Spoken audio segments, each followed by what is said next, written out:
Quatrième question. Quelles dispositions organisationnelles comptez-vous prendre pour éviter que ce que beaucoup, et notamment les exposants et la presse, ont nommé le fiasco du salon de Vitrenne ne se reproduise pas? Tout d'abord, je trouve le terme fiasco inapproprié. En fait, le principal problème relaté par les exposants et l'unique reproche inscrit sur la pétition que j'ai reçue concerne la publicité considérée comme insuffisante sur ce salon. Cette pétition ne regroupait d'ailleurs pas la majeure partie des exposants. J'ai d'ailleurs reconnu le fait et j'ai souhaité faire un geste commercial envers ces exposants. Je me suis engagé à rembourser une partie de leurs frais d'emplacement pour la mévente qu'ils ont subie.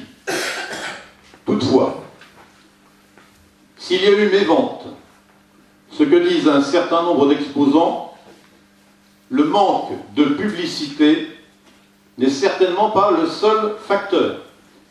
Et la conjoncture économique ne doit pas non plus y être étrangère.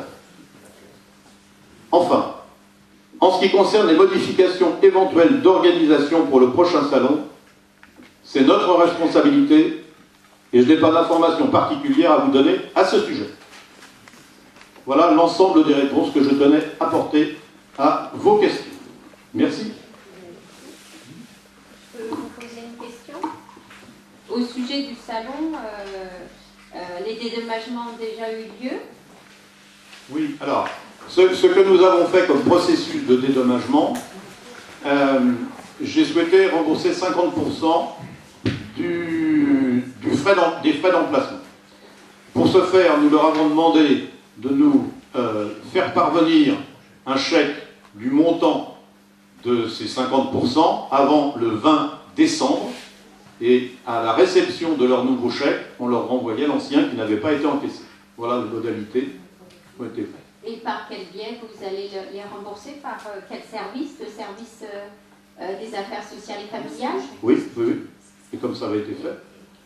Donc, les chèques n'ayant pas été encaissés, on a reçu les nouveaux chèques et on renvoie les anciens. C'est comme s'ils avaient directement payé la moitié. C'était la procédure la plus simple, parce que si on encaissait les chèques, les remboursements devenaient beaucoup plus délicats.